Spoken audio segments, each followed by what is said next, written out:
Alright guys, so welcome back. I am going to show you how to do your Kumihimo round braid. So there's different types of braids. You can make them square, you can make them flat, you can make them round. In this case, we're going to do the simple one, which is the round one. So what I would like you to notice, first of all, I realized I made a little mistake.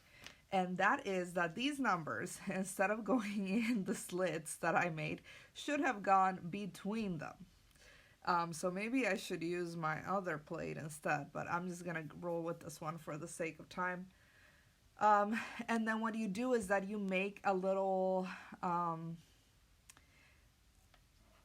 a little circle right underneath 32, 8, 16, and 24. And I will tell you why that is so important. All right. So that is going to help you keep track of where you started. So as you make your braid, your colors are going to rotate in between these dots. And once you end up with all strings back around all four dots, you know you're there. You know you successfully completed one round. So I am going to be using this cotton yarn that I have at home. And what I've done to make things easier for you is I've chosen 4 different colors. Now, if you have two, I would suggest you use either 2 or 4, just even numbers of colors. My suggestion for you would be 4, just because it's going to be easier to see the pattern when you're using 4 as opposed to when you're using 2. Now, if you only have 2, that is okay, but you're going to need a total of 4 long strands. What I did was that I grabbed the end of the yarn and then, oh, this is really hard to show, but I made sure it went back to my opposite shoulder of the arm that I was holding that yarn with, and then I just made sure to do that twice. So what I'm going to do instead, just to give you an idea of how long this is, I am going to measure it. So 18 times 2 is 36. So I have 36 inches right there. Plus another 18 is, oh guys, I'm terrible at math, 36. Yep. No. 46 plus 8, 54 inches. And then another 18, so I guess 36 times 2, 72 inches. My cord is each cord is 72 inches long. All right. The next thing you're gonna have to do is fold all 4 in the middle like this. You're gonna pretend you're doing a bracelet for this. So we need kind of like a hook, something that we're gonna tie our bracelet from. So I'm making sure I am finding the center point, and all of these should be as even as possible. It's okay if some are a little bit longer, you'll be fine. This is gonna be plenty long. So the first thing I need to do is make sure I have this loop, and then holding all 4 yarns together, what I'm gonna do is I'm just going to tie a knot and pass this loop through the middle, making sure I'm leaving like no colors behind. I'm actually gonna put my pinky through there just to make sure that my knot is tight. If you have like jewelry, making stuff at home, you probably have some clasp and stuff, so you might not need to do this knot. You can use something else to hold your bracelet together. Oh, okay, we'll try it this way. So ideally, I'm gonna undo this knot actually, because ideally I would have done that once all of these yarns had made it through my center of the plate. Oh, Miss Press, you were not paying attention. All right, let's see. I can't undo it now. I did it so tightly. Now it's like impossible to undo. And I do not want to cut all this again. I am going to have to figure this out quickly.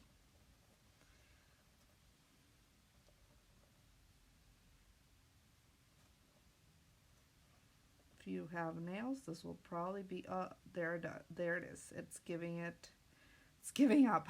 Okay, now that I have these, I'm going to bunch these up before I do that, and I am going to push them through the center of my plate. All of them, like this. Now that I have this, now I can open up my loop and make that knot. And that is going to help anchor the yarn as well, so that when you pull on those strings to make your braid tight, things don't come flying off. All right, here we go. Bam, that's the way it should look at the bottom. And then I have the top of my plate. All right, I'm gonna find that number 32. So let's say the 32 was over on this side of the thing. So what I'm gonna do is I'm gonna grab my first color. I'm gonna make my first color the gray.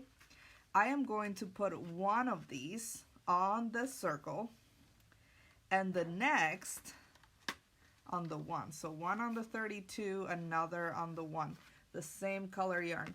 Then I'm gonna pick a different color, and I'm gonna go with this like minty color, and I am going to put one on the 8 and another on the 9, like that.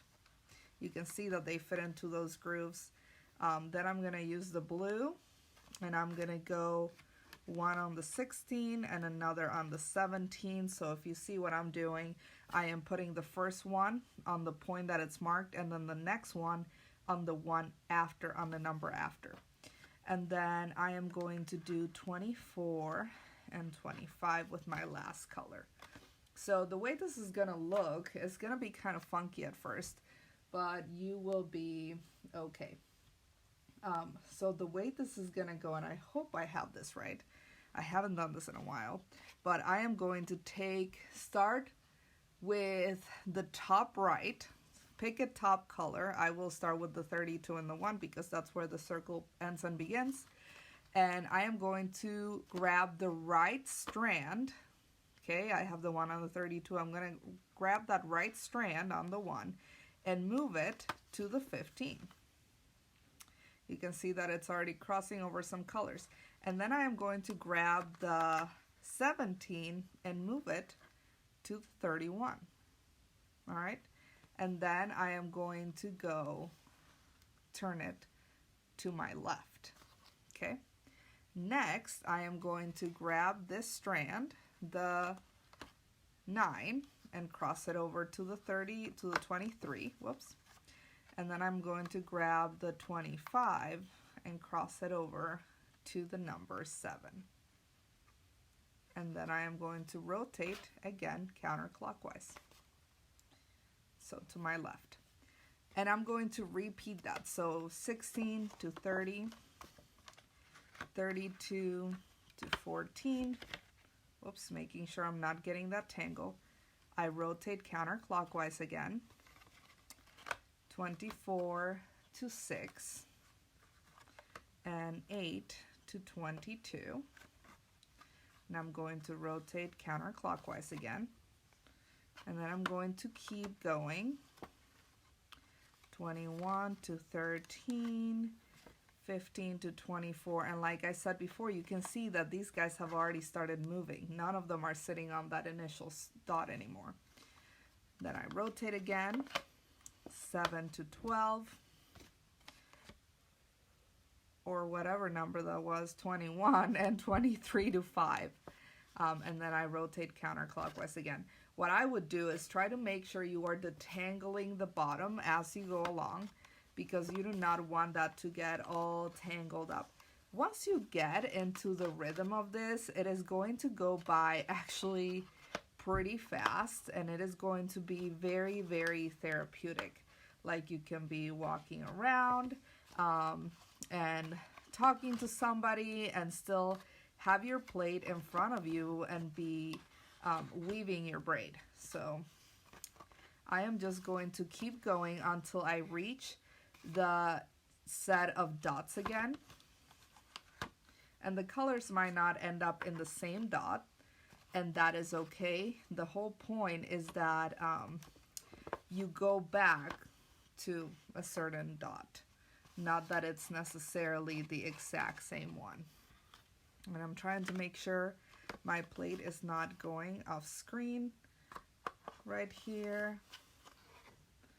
See, I have already moved. I'm getting close to the other dot. I started over here. Now I'm going to get down here. So I'm going to keep going. And then I'll show you guys what the braid looks like under the plate, because it is growing. Like if you pull it down, you will see that there is a color pattern and that your braid has grown. This is where you can see once you've been pulling the cords around a little bit, you'll see how weak or strong your plate is. Like I said before, ideally a heavier piece of cardstock or cardboard would be ideal over what I'm using. And I have my other plate that I could have used, but this one was better set up with numbers. And also, when you are doing this, my suggestion is, oh, see, I had already made it to the dots, didn't even make notice of what I was doing. I just kept going. And I am not going to do like my whole braid with you because this is going to take me a while. And I know you guys have stuff to do or you want to get started on your own. What you need to keep in mind is make sure that you are moving that yarn carefully, making sure that you are not messing up the colors, that it isn't getting tangled at the bottom, and making sure that you're always rotating to your left, counterclockwise. Now, on the bottom, this is what my braid looks like. Look at that nice pattern of colors. So that is what your braid should look like. I would suggest you do use 4 colors and follow the instructions on this video so that you can have your Kumihimo braid bracelet. Now, what you can do is the length of yarn that I cut is going to be longer than what I need for a bracelet. So you just keep making this, and then when you see that it is long enough to be a bracelet, you can take it out and then tie a knot over here, making sure that when you cut this off, you're leaving enough so that you can tie the cord to the loop that you made down here. Okay? I hope you guys enjoy this. Do it to clear your mind, to think about something other than homework, and just have fun. Thank you.